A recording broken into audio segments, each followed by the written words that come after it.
कि वो कहता है कि मुझसे बस मैंने बोलना है, उससे बस अपना स्ट्रेस निकालना है। तो क्या है कि आप जब तक अच्छे लर्नर नहीं ना बनते तो वो आपकी पर्सनालिटी में नहीं आता, क्योंकि आपकी पर्सनालिटी वैसी बन जाती है जैसी आपकी अंदरूनी कैफियत होती है। क्यों उस्ताद देखने में उस्ताद लगते हैं? अपनी फील्ड के मुताबिक लगना शुरू हो जाते हैं ना, एक पर्सनालिटी बिल्ड हो जाती है। आपके रोल मॉडल्स आपको क्यों अच्छे लगते हैं? क्योंकि आपको वो देखने में अच्छे लग रहे होते हैं ना, उनका मिजाज, उनका अखलाक, उनका पहनाव आपको अच्छा लग रहा होता है। तो फिर आहिस्ता आहिस्ता आप उनको अडॉप्ट करना शुरू करते हैं। रोल मॉडल लाजमी होना चाहिए जिंदगी में, ताकि आप अपनी सिग्नेचर लुक बनाने के लिए आपके पास कोई रोल मॉडल हो। तो जो बच्चे फर्स्ट सेशन में नहीं थे उनके लिए चलो ये एक तरह से ये अच्छा है कि आज का जो सेशन है ना वो समझने की रिव्यू है। उसमें हमने जितने अभी तक के सेशन में जो कुछ भी पढ़ा हुआ है ना वो आपको बताया जाएगा। अब ये सेशन जो आपका पहला सेशन हमारा मिस हुआ है, तो उसके बाद जितने भी सेशंस हैं उसमें तो कुछ सीखा है ना, तो उन सब की भी थोड़ी थोड़ी चीज़ें मैंने इसमें ऐड कर दी थी। और ये रिव्यू है आपका कि आपकी पर्सनालिटी कितनी एनहांस हुई है। आपने 6 मंथ्स तो हमने एटलीस्ट पढ़ा है, ऐसे ही है ना। 6 सेशंस हो गए हमारे ईमान जी मैम। तो 6 सेशंस में कुछ ना कुछ तो सीखा ही होगा। तो पर्सनालिटी में मुझे यकीन है कि पूरा चेंज आया होगा, एक्सटर्नली भी और इंटरनली भी, क्योंकि सोच बदलेगी तो आप बदलेंगे। और ये देखो ना कासिम अली शाह का कितना ज़बरदस्त जो है वो एक बदल दो, कि उनका मकसद क्या है कि वो आपको बदलना चाहते हैं। तो ये बदल दो। और इसमें जो हमारा ये चल रहा है प्रोजेक्ट तालीम मुमकिन, तो इस चीज़ को पढ़ाने का मकसद पता है क्या है कि इतने वेल एजुकेटेड हो जाते हैं लेकिन देखने में समटाइम्स लगता है कि वो वेल एजुकेटेड हैं नहीं, क्योंकि हम एक दूसरे को जब मिलते हैं तो हम एक दूसरे के बारे में ना एक परसेप्शन बिठाते हैं और उस परसेप्शन से हमें लगता है कि ये पढ़ा लिखा है या नहीं है। ऐसे ही है, हम एवेल्यूएट कर रहे होते हैं डिफरेंट बेसिस के ऊपर, और वो है पर्सनालिटी ग्रूमिंग। आपकी पर्सनालिटी ग्रूमिंग के डिफरेंट पार्ट्स हैं। जिस तरह हमने बहुत सारी चीज़ों को पढ़ा और उन सारे पार्ट्स को इन्हांस करने का मकसद था तालीम मुमकिन का।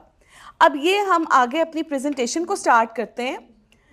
The power of professional personality. मैंने सोचा कि हम सारी चीज़ों को इकट्ठा कर देते हैं और बताते हैं कि एक प्रोफेशनल पर्सनालिटी वो पावरफुल कैसे हो सकती है और उसकी पावर कौन कौन सी चीज़ है। मतलब वो कौन कौन सी चीज़ है जिसको अपने अंदर ला के चेंज करके उसको इन्हांस करके बहुत सारी कमियों को आप मध्यम करके अपनी खसूसियात और अपनी खूबियों को आगे निखार के बढ़ा के, तो किस तरह से आप एक वेल ग्रूम पर्सनालिटी कहलाए जा सकते हैं।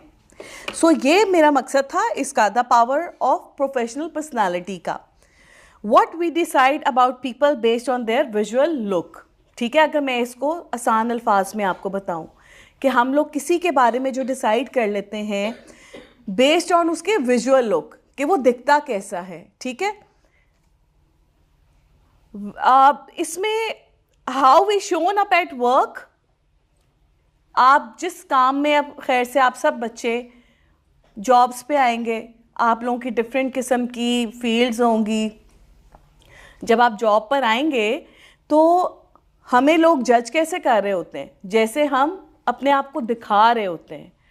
दिखा हम बहुत सारी बेसिस पे रहे होते हैं, सिर्फ विजुअल लुक नहीं होती। ये आपको आगे जाके पता चलेगा और क्या क्या चीज़ें हैं। How we shown up at work enhance self awareness and cultivate healthy social relationship in professional environment by our looks, behaviour, performance, psychological functioning and dealing. ये जो इसका आखिरी वर्ड है ना, साइकोलॉजिकल फंक्शनिंग एंड डीलिंग, ये बड़े मज़े की चीज़ है। यहाँ पे वो वाली बात आ जाएगी जो हम कहते हैं ना कि जैसे आपसे किसी ने कोई बात की है तो आपने उसका रिएक्ट करना है या रिस्पॉन्ड करना है। तो ये वो वाली बात है, आपका बिहेवियर। ठीक है, आपने कोई चीज़ सुनी है, अब आपने उसके ऊपर एक्ट कैसे करना है। तो ये आपकी जो नॉन वर्बल कम्युनिकेशंस है ना, ये उससे होता है। अब हम आगे जाके इन सारी चीज़ों के बारे में पढ़ने वाले हैं। Verifying someone personality is professional और नॉट ऑन दीज बेसिस। मतलब हम सब वेरीफाई कर रहे होते हैं एक दूसरे की पर्सनालिटी को इन बेसिस पे। कोई देखने में कैसा लग रहा है, उसकी बॉडी लैंग्वेज, हम कहते हैं ना कंफ्यूज है या बीमार है या ओवर एक्टिव है या प्रो एक्टिव है, कम्युनिकेशन उसकी कैसी है। फिर हम जो आपका बिहेवियर है और जो आपका बॉडी लैंग्वेज है, ये भी कम्युनिकेशन है। और ये क्या है कि नॉन वर्बल कम्युनिकेशन है।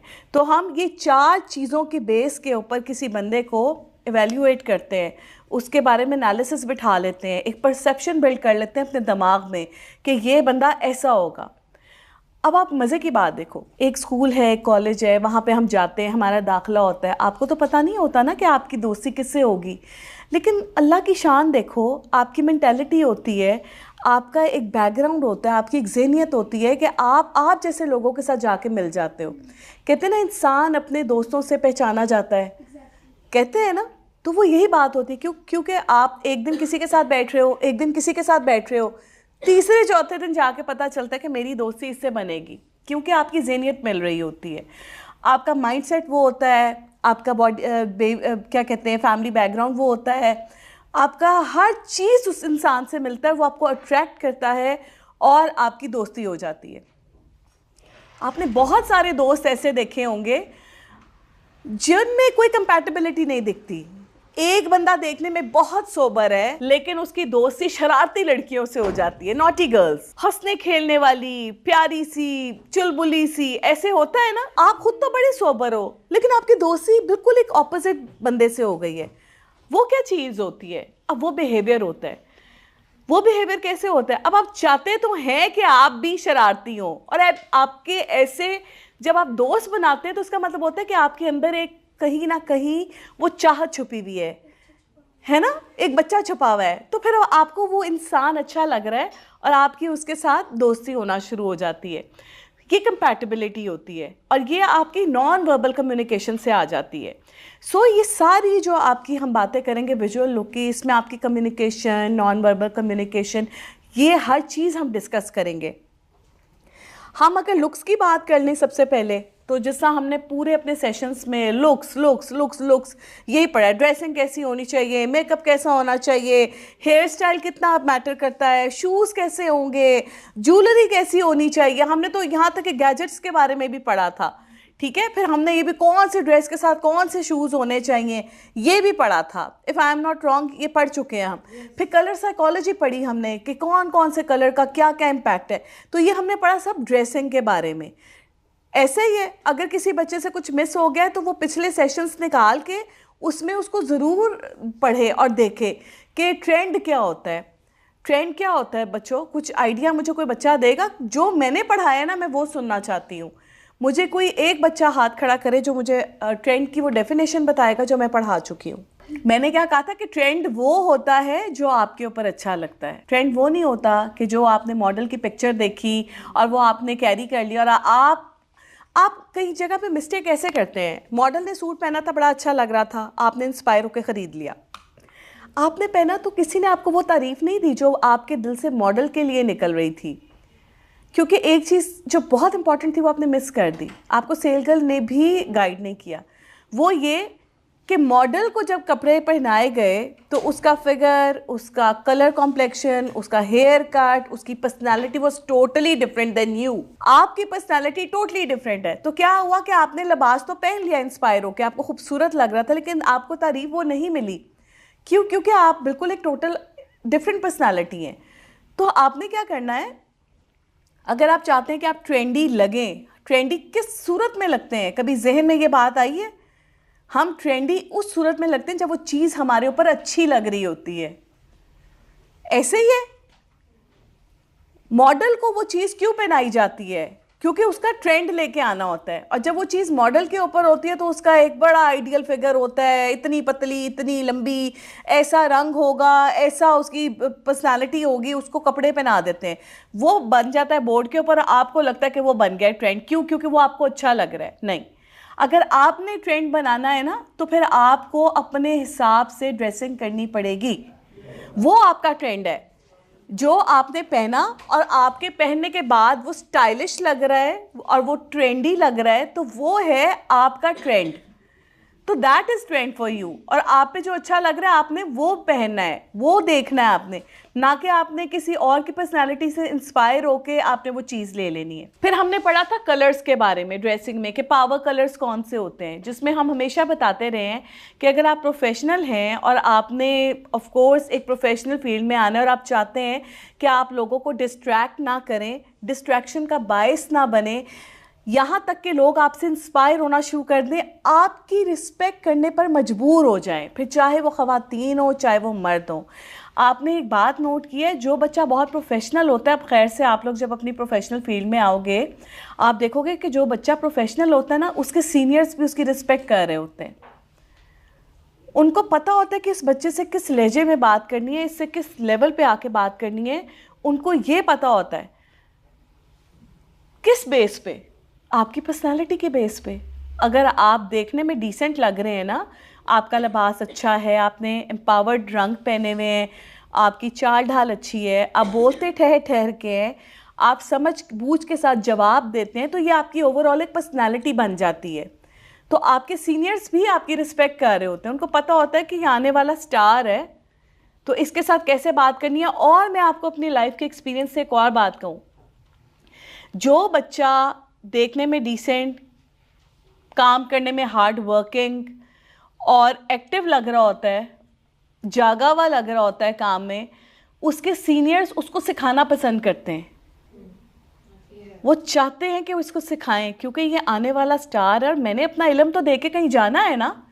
तो वो स्पार्क नज़र आना ज़रूरी है। वो स्पार्क आपकी हार्ड वर्क से तो नज़र आएगा, लेकिन आपकी ओवरऑल पर्सनैलिटी से भी वो नज़र आएगा। मैंने बहुत सारी बच्चियों को देखा है, मैं तो डिफरेंट टीवी चैनल्स के साथ काम किया है, मैंने देखा है कि जो मेरे साथ कुलीग्स होती थी, लॉन के प्रिंटेड जोड़े पहनकर और वो जो आपके स्लीपर्स होते हैं ना, वो पहनकर आ जाती थी। और जब वो ऑफिस से वो कहती थी हमने तो कंटेंट राइटिंग करनी है ना, क्या फ़र्क पड़ता है। और वो चलती थी, तो जिस वक्त वो चलती थी तो उनके पाँव से वो जूती को घसीटने की आवाज़, और उसकी वजह से उनकी पर्सनालिटी ज़ीरो हो जाती थी। 2-3 चीज़ों की वजह से, एक तो प्रिंटेड लॉन का सूट पहनकर आ गए, अब वो ऐसा ही शो करने जैसा घर के किसी कमरे में फिर रहे, वेरी कैजुअल लोग, बहुत कैजुअल लुक होती थी। अब वो इस तरह, मैंने आज तक किसी ऐसी लड़की को ऊपर जाते नहीं देखा। आई एम सॉरी, मुझे ये मत सोचना कि मैं जज कर रही हूँ, बट मैं अपना एक्सपीरियंस बता रही हूँ। उसके बरक्स मैंने वो लड़कियाँ जो देखी हैं ना, जो बड़ी वेल ड्रेस्ड होके आ रही हैं और काम भी टका के कर रही हैं। क्रिएटिविटी तो आप पे दिखती है, आप जितने क्रिएटिव है ना वो दिखना चाहिए। मैं चैम्बर ऑफ कॉमर्स में, शायद मैंने आप लोगों के साथ ये बात पहले भी शेयर की थी, कि मैं चैम्बर ऑफ कॉमर्स में एड्रेस करने के लिए गई। मैं कहती हूँ मैं हैरान रह गई। वहाँ पर एक साहब या एक साहिबा मुझे नहीं लगते थे कि वो कोई इंडस्ट्रियलिस्ट बैठे हुए मेरे सामने। फिर मुझे एहसास हुआ कि चैम्बर ऑफ कॉमर्स में हम इन कैसे हो गए, क्योंकि they really need attention, they really need to learn how to dress for success. आप कामयाब तो हो गए हैं, लेकिन क्या आप वो रिस्पेक्ट गेन कर सकेंगे जिसके आप हकदार हैं। आपने बड़ी मेहनत की है ज़िंदगी में, आप किस तरह से आगे आए हैं, बट ये क्या, अब तो आपको रिस्पेक्ट चाहिए ना, अब तो आपके अंदर वो पावर होनी चाहिए कि आप कुछ कहें तो लोग सुने। देखिए, आप लोगों को डरा सकते हैं अपने मिजाज के ऊपर, ठीक है, लेकिन आपकी पर्सनालिटी जब तक अच्छी नहीं है, लोग आपकी इज्जत नहीं करेंगे। ज़बरदस्ती नहीं इज्जत ले सकते, रोले डाला। कि मैंने ऐसे ऐसे बॉसेस के अंडर काम किया है कि जिनको मैंने हमेशा लोगों के ऊपर हाइपर होके शाउट करते देखा है, मुझे तरस आता था उनकी पर्सनालिटी पे। ऐसे अदारों में मैंने 3 महीने 4 महीने काम करने के बाद छोड़ दिया, क्योंकि जब मैं छोटी थी तब भी मैंने अपने आप को बड़ा कोशिश किया मेंटेन रखूं, मेरा बोलने का अंदाज ऐसा हो कि लोग इंस्पायर हों, मैं गौर से समझूं कि कोई मुझे क्या बात कह रहा है।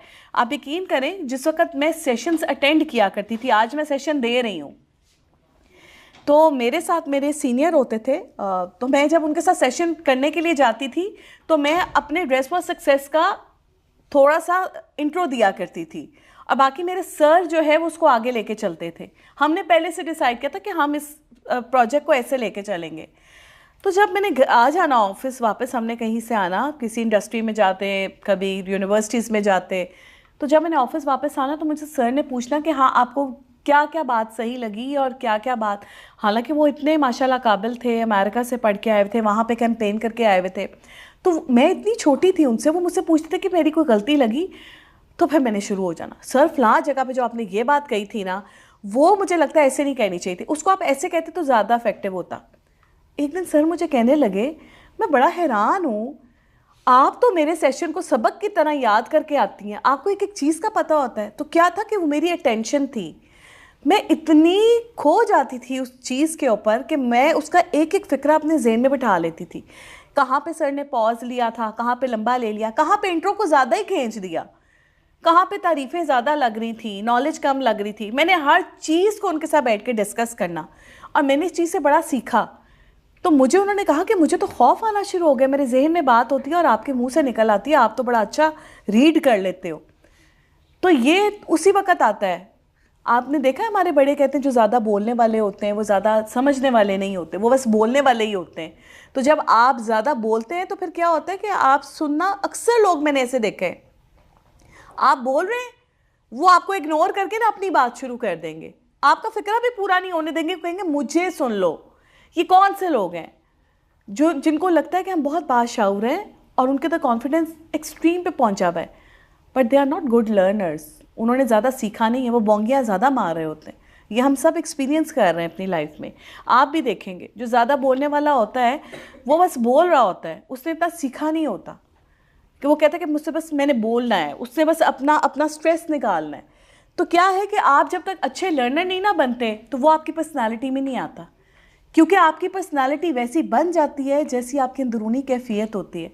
क्यों उस्ताद देखने में उस्ताद लगते हैं, अपनी फील्ड के मुताबिक लगना शुरू हो जाते हैं ना, एक पर्सनालिटी बिल्ड हो जाती है। तो वो सारी चीज़ें ये कि आपकी ड्रेसिंग भी वैसी हो जाती है, आपको ऑटोमेटिकली वो चीज़ें अट्रैक्ट करना शुरू हो जाती हैं जो सोबर हैं, जो आप पे अच्छी लगती हैं, और आप उस तरह से ढलना शुरू हो जाते हैं। आपके रोल मॉडल्स आपको क्यों अच्छे लगते हैं? क्योंकि आपको वो देखने में अच्छे लग रहे होते हैं ना, उनका मिजाज, उनका अखलाक, उनका पहनाव आपको अच्छा लग रहा होता है। तो फिर आहिस्ता आहिस्ता आप उनको अडॉप्ट करना शुरू करते हैं। रोल मॉडल लाजमी होना चाहिए ज़िंदगी में, ताकि आप अपनी सिग्नेचर लुक बनाने के लिए आपके पास कोई रोल मॉडल हो। हम ये नहीं कह रहे कि एग्जैक्ट वैसे ही हो जाओ, लेकिन कुछ तो आप फॉलो कर सकते हैं ना। जिस तरह ये मुसरत मिसबा आपा हैं, उनकी कितनी एक यूनिक पर्सनालिटी है और वो कितनी कॉन्फिडेंट लगती हैं उस पर्सनालिटी में। उनको मैंने अपना रोल मॉडल बना लिया, मुझे वो इतनी अच्छी लगी। फिर एक ज़ुबैदा आपा होती थी, लेट ज़ुबैदा आपा, जो कि बड़ी अच्छी शेफ़ थी, उनकी बड़ी अच्छी पर्सनालिटी थी। तो क्या है, उनकी पर्सनालिटी उनके ड्रेसिंग से, सिग्नेचर लुक से बन गई, ऐसा ही हुआ। तो ये सारी चीज़ें इसका तालीम मुमकिन का मजमुआ कि हमें अपने आप को उस तरह से बदलना है जैसे हमें अपने रोल मॉडल्स पसंद हैं। आपने भी रोल मॉडल बनना है तो आपने क्या करना है, आपने एग्जैक्ट उसके ढांचे में नहीं ढल जाना। आपके रोल मॉडल में 2-3 लोग आपको ट्रैक कर रहे होते हैं, एंड में आप उन तीनों का मजमुआ बन जाते हैं। आप एक के अंदर 4-4, 3-3 क्वालिटीज़ नज़र आना शुरू हो जाती है। समझ रहे हो मेरी बात? तो ये बहुत ज़रूरी था। हमने ड्रेसिंग सेंस में ये सारा पढ़ा कि किस तरह से हम अपनी ड्रेसिंग को एनहांस कर सकते हैं। दूसरा हमने मेकअप के बारे में पढ़ा था। मेकअप के बारे में जब हमने पढ़ा, उसमें हमने बहुत सारी चीज़ें ये देखी थी कि हाउ आपकी जो, मैं आई मस्ट से कि जो आपकी फेस शेप है वो आपकी पर्सनालिटी को कैसे इन्हांस करती है। ये हमने अपने लास्ट जो लाइव सेशन था उसमें, आई डोंट नो किस किस बच्चे ने अटेंड किया है, तो हमने उसमें ये देखा था कि आप अपने फेस को शेप कैसे दे सकते हैं। But at the same time हमारा मकसद एक ही था कि हमने डिस्ट्रैक्शन का बायस नहीं बनना। हम यहाँ पे मॉडलिंग के लिए तैयार होने नहीं आए, हम यहाँ पे एक प्रोफेशनल औरत, प्रोफेशनल वुमेन, प्रोफेशनल पर्सनालिटी बनने के लिए आए। तो हम अपने आप को कैसे शेप दे सकते हैं एक प्रोफेशनल पर्सनालिटी की, उसके लिए मैंने आपको कुछ मेकअप के कलर्स, कुछ मैंने आपको फाउंडेशंस का बताया था, कुछ मैंने आपको बताया था कि मेकअप का लेवल वो कितना होना चाहिए, बेस का लेवल कितना होना चाहिए, और आपने बेसिक मेकअप करना कैसे है जिसको देखकर लोग इंस्पायर हों, डिस्ट्रैक्ट ना हो। ठीक है, तो ये मैंने डेमोन्स्ट्रेशन है मेरी। और अभी जिस जिस बच्चे ने मेकअप किया, वैसे मुझे लग रहा है किसी बच्चे ने नहीं किया हुआ, फिर भी अगर किसी को लग रहा है कि उसने मेकअप किया हुआ है तो अभी चूँकि हम डेमो की तरफ जाने लगे हैं, आप लोगों को अपना मेकअप उतारना पड़ेगा और आप सब ने मेकअप करना है और मुझे दिखाना है, और फिर हम इवैल्यूएट करेंगे कहाँ पे कोई मिस्टेक हो रही है। सो आप लोग अपनी चीज़ें निकालें बाहर, अपने सामने रखें। ओके जी, बेस्ड ऑन बिहेवियर, ठीक है, इसमें हमारे many people in the work place are ostensibly doing everything right to move up the corporate ladder, getting degrees or certifications, working overtime, meeting goals, but their careers seem to be stuck. They are genuinely well intentioned and hardworking, but their behavior and attitude send a different message to their co-workers. This clear disconnect. We judge ourselves based on our intentions, while other judge us based on behaviors. So I think it was a very good practice जो अभी हमने की है, जिसमें हम लोगों ने ये शो करवाया कि जो आपका बिहेवियर है उससे लोग आपको जज कर रहे होते हैं. अब जिसने गुस्से में बात की है वो उसने अपनी लिमिट्स में रहकर गुस्से में बात की है. गुस्सा उस हद तक होना चाहिए जिस हद तक अगला बर्दाश्त करे और उसको गुस्सा समझे. ठीक है, अगर वो उस चीज़ को बदतमीज़ी समझने लगे और आपने किसी की रिस्पेक्ट को ख़राब किया हो तो फिर वो गुस्सा नहीं होता, वो बदलिहाजी और बदतमीज़ी होती है. सो आपने अपनी जो प्रैक्टिकल लाइफ है उसमें इस चीज़ का बहुत ध्यान रखना है कि कम्युनिकेशन में आपके लफ्ज़ की अदायगी से पहले आपने ये देख लेना कि जो लफ्ज़ का इस्तेमाल आप करने जा रहे हैं क्या वो प्रोफेशनल है या नहीं. प्रोफेशनल सिर्फ पर्सनालिटी नहीं होती, प्रोफेशनलिज्म आपके अल्फाज से भी झलकती है. आपने किस तरह से किसी के साथ गुस्से का इजहार किया है प्रोफेशनल एनवायरनमेंट में अपने कुलीग के साथ. सो ये आपके वेल ग्रूम्ड होने की निशानदेही करती है कि आपके अल्फाज का चुनाव कैसा है. So this is the way how to communicate in professional environment. ये आपका प्रोफेशनल बिहेवियर को बिल्ड करता है. सो ये हमारे पास 2-3 हमने आपको डेमोस दिए, आपको आई होप आपको समझ में आया होगा. इसी तरह मजाक एक हद तक अच्छा लगता है, अगर वो भी अपनी लिमिट्स क्रॉस कर जाए तो वो भी बदलिहाजी और बदतमीज़ी हो जाती है. इसका जो लिहाज है और इसकी जो बाउंड्रीज़ हैं वो आपने ख़ुद से डिसाइड करनी है. ऑल्दो ये यूनिवर्सली डिसाइडेड है कि किस लेवल तक बात की जाए तो वो हद में होती है और किस हद से बात बाहर निकल जाए तो फिर वो बात नहीं होती, वो बदलिहाजी और बदतमीज़ी होती है. बट ये कि आपने उस दायरे को नहीं छोड़ना. सो ज़रूरी नहीं है कि आपने बात करनी है, आपसे किसी ने कुछ कहा है तो अब आप फ्लेयर अप होकर उसका आंसर करेंगे. नहीं, 2 मिनट के लिए सोच के ज़रा ये देख लें इसका फ्यूचर क्या होगा. Taapsee Pannu is a very good actress in India और उसकी मैंने कुछ नेटफ्लिक्स पे बहुत सारी सीरीज़ देखी हैं. उसकी एक सीरीज़ जिसका मुझे नाम अभी वैसे एग्जैक्टली याद नहीं आ रहा, इस मामले में थोड़ी सी मैं मेंटली तौर पे बड़ी वीक हूँ, मुझे मूवीज़ और सीरीज़ के नाम याद नहीं रहते. लेकिन उसका एक मैंने सीरीज़ देखी जिसमें वो देखती है कि अगर मैं ये करूँगी तो फिर उसका फ्यूचर क्या होगा. तो वो जब जब सोचती है तो वो देखती है, पूरा एक्ट करके दिखाते हैं उस सीरीज़ में कि जब वो सब कुछ कर लेती है एंड में 2 बंदे मर जाते हैं. बट वो वापस आती कहती नहीं, अगर मैंने ये सिचुएशन की तो इसमें 2 बंदे मर रहे हैं, मारना ही तो नहीं है मैंने किसी को. फिर वो एक दूसरी सिचुएशन में जाती है, उसमें कहती 4 बंदे मर जाएंगे, नहीं मैंने ये नहीं करना. फिर वापस आती है, वो तीसरी सिचुएशन सोचती है, उसमें 1 बंदा मार रहा है. फिर वो कहती है कि नहीं यार मैंने मारना ही तो किसी को नहीं है. चौथी सिचुएशन जब वो देखती है ना तो वो कहती है इसमें तो कोई मर भी नहीं रहा और मेरा मसला भी हल हो रहा है. तो क्या होता है कि वो चौथी सिचुएशन के हिसाब से अपना फ़ैसला करती है और वो उसको प्रोसीड कर देती है. खैर ये तो एक एग्जांपल मैंने आपको दी है. तो बात ये थी कि वो उसने सोचा कि किस एक्ट का कितना नुकसान होगा, उस नुकसान से बचने के लिए उसने दूसरा एक्ट, फिर तीसरा और फाइनली चौथे पे उसने देखा उसका नुकसान कोई नहीं है लेकिन मसला हल हो जाएगा. चोर चोरी करने से बच जाएगा, जिसके घर पे डाका डल रहा है वो बच जाएगा और इस तरह किसी का कत्ल भी नहीं होगा, पुलिस केस भी नहीं बनेगा और सब कुछ नॉर्मल हो जाएगा. तो क्या होगा कि उसने सॉल्यूशन देखते हुए फ़ैसला किया. हम लोग क्या करते हैं, ठीक है हमारी लाइफ एक मूवी तो नहीं है, हमारे पास इतना टाइम भी नहीं है, लेकिन मैं जैसे एक एग्जांपल दे रही हूँ कि जब आपको गुस्सा आता है और आप किसी से बात करने लगते हैं ना तो आप अपने कमरे में बैठा करें. अपने कमरे में बैठ के तो पहले उस गुस्से को फारिग किया करें. कोशिश किया करें कि लेट्स से छोटा सा मैं आपको एग्जांपल देती हूँ. एक बार क्या हुआ, इसमें ना तो मैं कोई अपनी बड़ाई पर आपको बयान कर रही हूँ, मैं जस्ट एक एग्जांपल दे रही हूँ कि किसी एक बंदी के साथ ना मेरा थोड़ा सा कन्फ्लिक्ट था मेरे ऑफिस में और मुझे पता था कि मैं एक हाई पोस्ट में थी और वो एक जूनियर पोस्ट पे थी. वो बहुत पुरानी थी लेकिन उसको कोई फायर नहीं करना चाहता था, वो काम बहुत अच्छा करती थी. तो फिर मैंने शुरू में मैं बहुत जलती थी कि ये जो मैं कहती हूँ ये उसके अगेंस्ट जा रही है और जो बाकी कह रहे हैं ये वो कर रही है और मतलब बहुत सारे सवाल मेरे जहन में आते थे. फिर एक दिन मैंने अपने आप को ठहरा कर ये सोचा कि मेरा उसके साथ मुकाबला नहीं है और मेरा उसके बारे में कुछ गलत सोचना ये मेरी निशानदेही करेगा कि मैं कितनी बुरी इंसान हूँ। और मैं उसके बारे में ऐसा सोच रही हूँ, क्या मुझे मेरा ओहदा या मेरी शख्सियत इस बात की इजाज़त देती है कि मैं किसी के बारे में इतनी फ्लेयर अप हो जाऊँ? क्या पता अपने रब के नज़दीक वो बहुत अजीम हो। और कुछ मुझे उसकी बैकग्राउंड का जब पता चला तो मैंने कहा कि वो डिज़र्व करती है इस जॉब को। तो मैंने अपने आप को बहुत ज़्यादा मध्यम करना शुरू किया और मैंने अपने आप को खुद ही से कूल डाउन किया। मेरे उसके साथ बारहा ताली दोनों हाथों से बजती है, आप अपने आप को जितना भी कूल डाउन कर लें अगले को भी करना चाहिए, जो कि वो नहीं कर रही थी। तो मेरा अल्लाह का करम हुआ कि मैंने अपना डिपार्टमेंट चेंज करवा लिया और मेरा डिपार्टमेंट चेंज हुआ। तो उसके बाद से सारे मामलात नॉर्मल हो गए, क्योंकि फिर मेरा उसके साथ कोई कनेक्शन नहीं बनता था। मैंने ये सोचा, मैं अपनी ब्रेनस्टॉर्मिंग हमेशा खुद करती हूँ। मेरे साथ कोई कितना भी धोखा दगा कुछ भी कर जाता है ना, मैं अपनी ब्रेनस्टॉर्मिंग खुद करती हूँ। क्योंकि बाहर आने वाले जो होते हैं ना, उनसे अगर आप अपना कोई भी पॉइंट देंगे तो इसका मतलब ये कि आपने अपना कोई वीक पॉइंट दे दिया है। आप अपनी कोई भी सीक्रेसी, कोई भी प्राइवेट बात अपने हद तक रखेंगे तो वो प्राइवेट है। जैसे ही आपने दूसरे के साथ शेयर की तो वो तो फैल जाएगी जंगल में आग की तरह, और उससे क्या होगा कि लोग आपको फ्लेयर अप करने में बड़ा अच्छा रोल प्ले करते हैं, एक अच्छा किरदार निभाते हैं।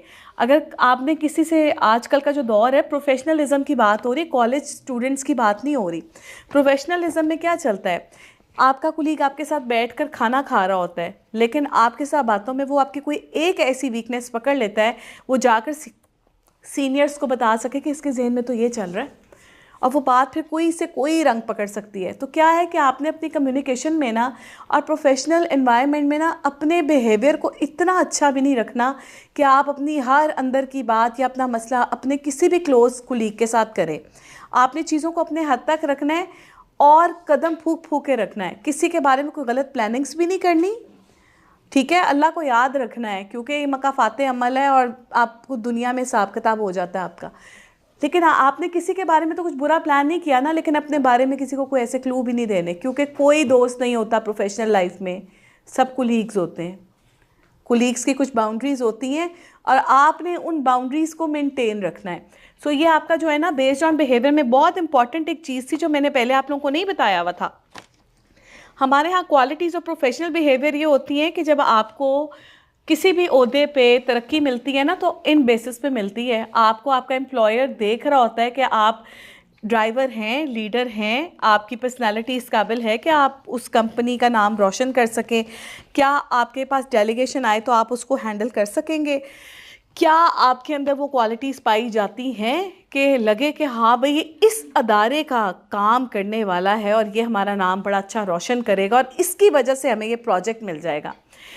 आपके अंदर प्रॉब्लम्स को एनालाइज करने की और फिर उसको सॉल्व करने की ताकत पाई जाती है, या फिर आप होए ये मसला आ गया, ये मसला आ गया, 36 लोगों को पता चल गया। वो प्रॉब्लम सॉल्वर नहीं होता जो एक प्रॉब्लम आए और उसको 36 लोगों तक स्प्रेड कर दे और फिर हल भी ना निकल रहा हो। प्रॉब्लम सॉल्वर वो होता है जो एनालिसिस करने के फ़ौरन बाद सोचे कि मैं इसको अपने हद तक अपने ओन पे किस तरह से सॉल्व कर सकता हूँ। उस चीज़ को आप अपने 2-3 दोस्तों के साथ, कुलीग्स के साथ शेयर कर सकते हैं और उसका हल निकाल सकते हैं, ना कि आप सबको बताएं भी फंस गए, मारे गए, लुट गए, हमारे ऊपर तो ये नौबत आ गई है। लो जी, डर गई, मेरी प्रेजेंटेशन ईमान से डर गई है, उसका थैंक यू। अच्छा जी, तो ये हमारी जो है ना, समझ लें कि रिव्यू था सारा जो अब तक आपने पढ़ा और अब तक किया। आई होप जिस बच्चे का मिस हो गया होगा वो पिछले निकाल ले सेशंस, आप पिछले सेशंस निकाल के ना ग्रुप में एक दफ़ा शेयर कर देना इनके साथ, जिसका भी कोई मिस हो गया होगा वो देख लेगा। बाकी मुझे उम्मीद है कि हमारे सेशंस बड़े अच्छे गुजरे और बड़ी यादगार होगी अपने बच्चों के साथ। और आज का सेशन तो मुझे बहुत, मैंने इन्जॉय किया है और मुझे उम्मीद है कि आप लोगों ने भी इन्जॉय किया होगा। बस खुश रहो और सीखते रहो, ठीक है। सबकी पर्सनालिटीज़ में बहुत कुछ अच्छा था और बहुत सारे बच्चे हैं जिनका इसमें नाम मुझे नहीं समझ में आया, मतलब मैंने इधर लिए हैं नाम, तो क्या मेरा ख्याल उनकी एक्टिविटी पहले हो गई होगी तो मार्क्स लग गए होंगे, देख लेना, ठीक है। We will change the description of forms इंशाल्लाह नेक्स्ट टाइम, ठीक है बच्चों। इसके साथ ही मुझे इजाज़त दें, इससे पहले कि मुझे ईमान जो है वो नाराज़गी इजहार करेगा कि बस भी कर दे। उम्मीद है आज का सेशन बड़ा अच्छा गया होगा, है ना, मज़ा आया।